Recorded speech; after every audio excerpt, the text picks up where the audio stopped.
If you're shopping for your first tractor or you're getting ready to upgrade your tractor and you want to compare all the manufacturer's tractors, you're not going to be able to do that by just looking at the numbers on the hood. So what we've got lined up here are the 3 different sizes of tractors that all fit within that compact tractor category. This tractor here is a loaner tractor from Summit Tractor, which also is sold by Solace as the H24, but both of those brands are ultimately made by ITL. This, of course, is a Kubota tractor. This was my tractor until a few weeks ago. I bought this used from a friend, but I recently traded it in at Paris Tractor. More than a tractor store.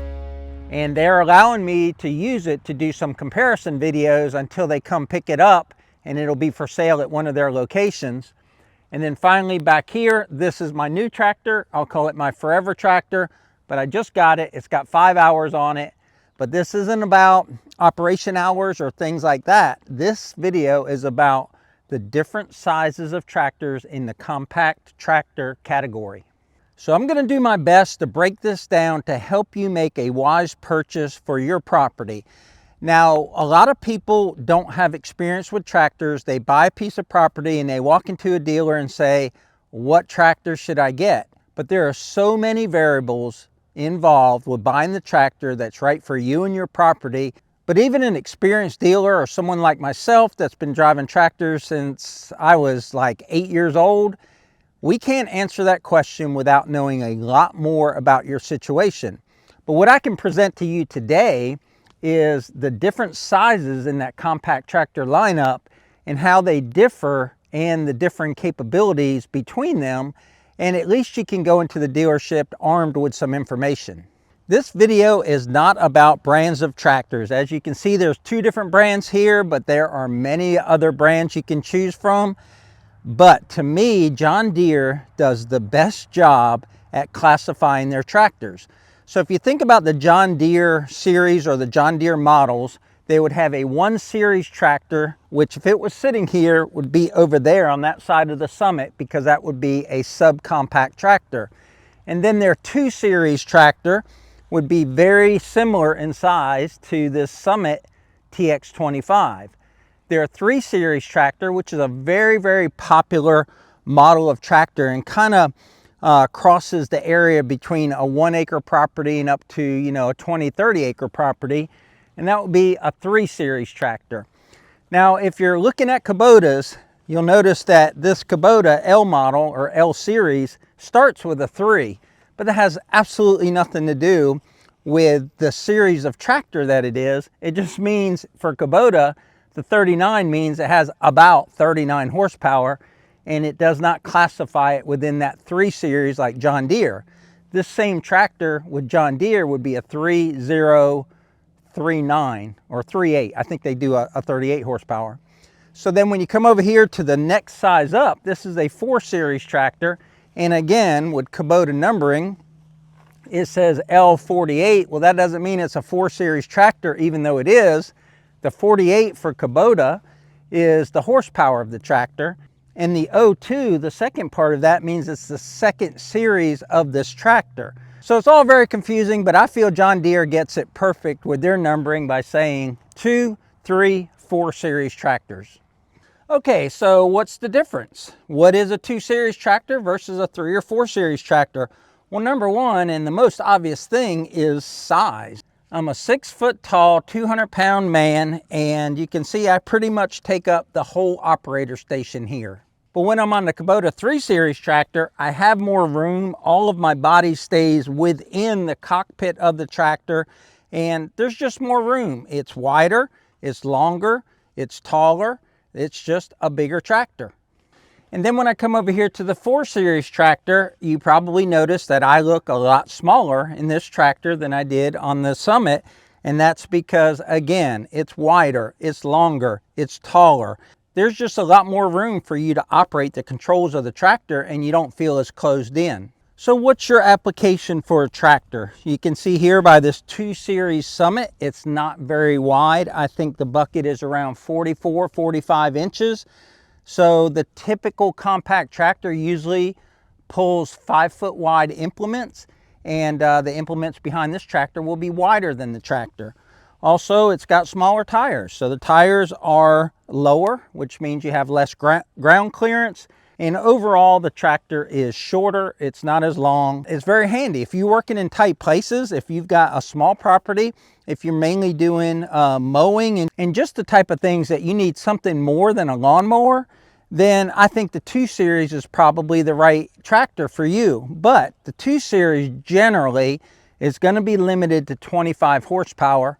And there are cases like John Deere puts a 38 horsepower, I think, in their 2 Series. But no matter how many horsepower you put in this tractor, you're still going to be limited by ground clearance. You're going to be limited by the amount of lift you can have. I mean, this metal is only so strong. It doesn't matter how big the engine is.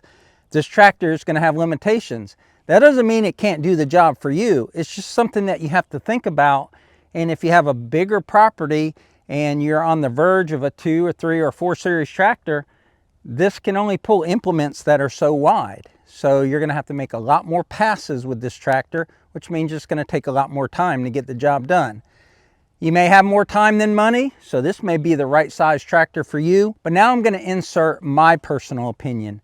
A 25 horsepower tractor is not enough for what we do out here at Piney Grove. We have 20 acres. It's fairly flat, just a little bit of rolling to it.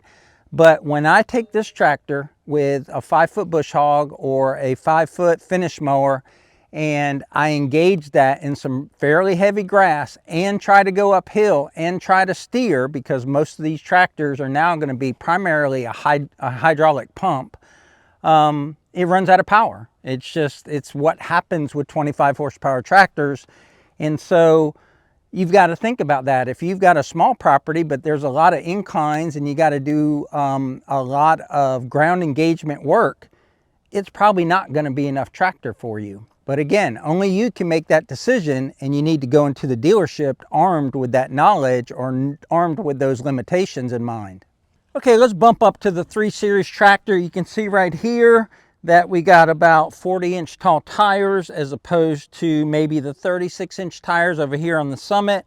It's just bigger, it's wider, it's going to be more stable. This tractor also does come in that popular 25 horsepower where you don't have to deal with emissions. This tractor has what's called a DPF, or a diesel particulate filter.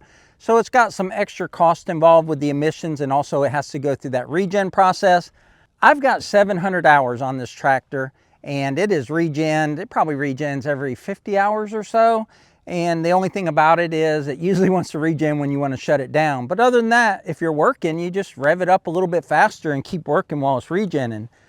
But as far as size of the tractor, we talked about the size of the operator station. Most of your tractor manufacturers are going to start here with where you can get a cab. And that's because you can get a bigger engine in them. Usually your 2 Series are not going to come with a cab. Kubota doesn't offer a cab in their L model. You would have to go up to their Grand L to get a cab in this size tractor. But with a cab comes the air conditioning, and the air conditioning is just another drain on the motor. But what I'll say about this tractor is it's very stable. It's got a lot of pulling power. So this tractor comes in 3 horsepowers. It comes in 25, 33, and 39 horsepower. The rest of the tractor remains the same. The only thing that changes is the amount of power under the hood. And the reason I'm getting rid of this tractor is even on our property here, which you can see is fairly flat, this tractor runs out of power sometimes. And it's mainly because of your PTO in the back. So if you're just getting familiar with tractors, the back of the tractor is going to have a 3-point hitch, which will have 2 lower arms that are lifted by a cylinder. And it'll also have a PTO here. And now some of the smaller tractors will also have a PTO up under the tractor to drive like a snowblower out the front. But most tractors are only going to have a rear PTO. And PTO horsepower is not the same as your tractor's total horsepower, because that power is reduced by the time it gets back here depending on the type of transmission you have. The most easy to use tractors are going to be hydrostatic transmission tractors, and that robs a lot of juice from the engine. So this engine starts out with about 37, 38 horsepower, and by the time it gets back here, I only have 30 horsepower to run my implements. What implements do you run that rob horsepower? Well, on back of the L4802, I've got a flail mower, and I did a video where I put the flail mower on back of this tractor and on back of the Summit, and the Summit has about 18 PTO horsepower versus the 30 here. And in both cases, in tall grass, I could basically stall out both tractors. Obviously, I stalled out the Summit well before I could stall out this one. And also, I have a 6-foot finish mower. It's a John Deere finish mower, 3 blades on it, or 3 spindles. And the Summit can't even engage the PTO and start the spinning of the mower without it at wide open throttle. It'll just kill the tractor. In this one, you can engage it at idle, but you start getting into thick grass and it starts bogging down. And that's why I had to go to a bigger horsepower tractor, and the only way I could get there was going to a bigger frame tractor. I'm not trying to turn this into the complete tractor guide video and tell you everything about a tractor, things like third function and rear remote and all those type of things. If you're looking for that type of basic information, I've done a video, I think it's got like 100,000 views out there, where I go over all that stuff. And I not only go over the size of the tractor, but I go over all of the capabilities and functions that are on most compact tractors. So the dilemma I was in was I thought that this was the perfect tractor for me, and it is in so many ways. It's got a 5-foot wide bucket that fits nicely in between our pine trees. The tractor itself is compact but powerful. Because of the high ground clearance, it's less likely to get stuck. All in all, this tractor fits me like a glove.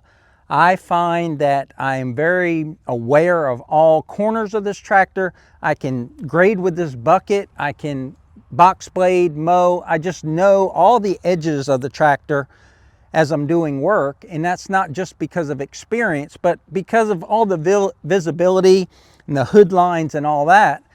But it just didn't come with enough power, and you cannot get this size tractor in any more power that I know of. There's a possibility that John Deere takes a 3 Series and puts a 50 horsepower engine in it, but I'm not going to switch brands. Kubota is the brand I'm most familiar with. They have in-house engineering. They don't outsource their engineering. They come up with innovative ways to make tractors, and in my opinion, they have the best hydraulics in the industry. So for that reason, for my money, I'm spending it on a Kubota.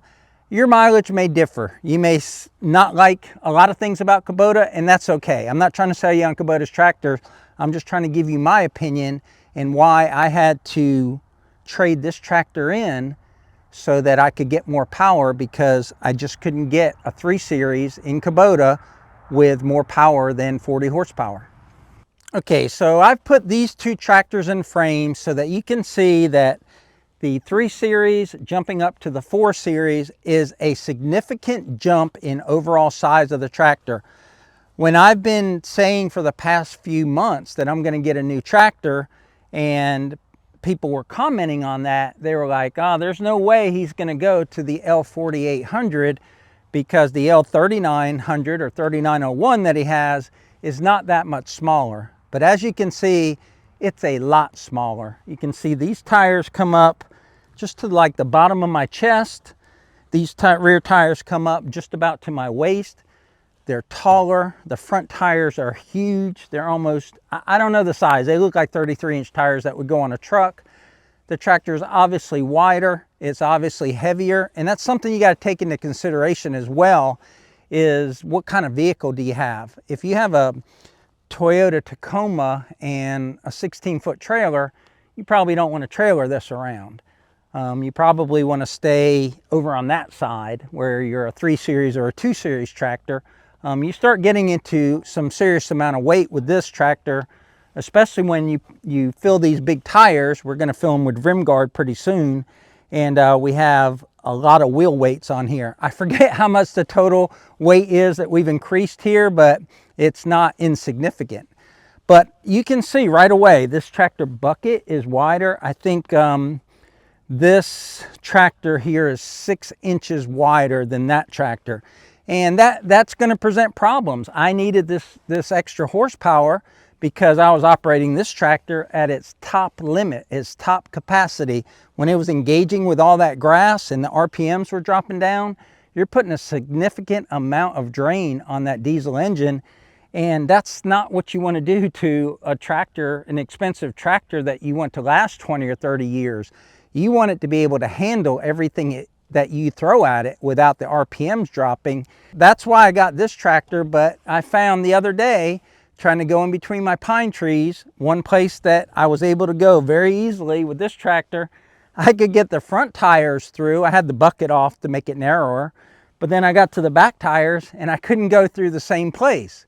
But I had tons of horsepower. So those are things to take into consideration. You're starting to get into a serious tractor here. You're going to have the flat floorboards there. You're not going to have the hump in the middle. You're sitting more up on top. You're wider, you're longer, you're heavier, you have a lot more horsepower, and it's just a much more substantial tractor. The next size up from this will be the 5 Series, and then you start getting into more of the utility tractor. Because the tractor is not only longer, but it's also wider, you have a lot more space in here on the 4 Series to hook up your 3-point implements. And also your arms are longer on your 3-point hitch. So if you've sized all of your implements, if you're going to keep your implements when you upgrade to a bigger tractor, you may have cut your PTO shafts too short. Luckily, mine work on both tractors, the 3 Series and the 4 Series. But I just love the fact that there's way more space back here because it gets pretty cramped on the 3 Series.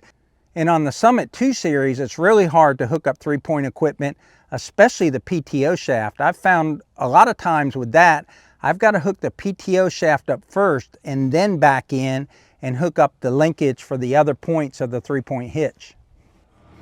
I'm just going to drive the tractors around to show the different angles or the different, I guess, sizes.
All right guys, those are the 3 sizes of tractors in the compact tractor category. Hopefully you enjoyed the video. Remember, life's short, tractor hard, and we'll catch you on the next video.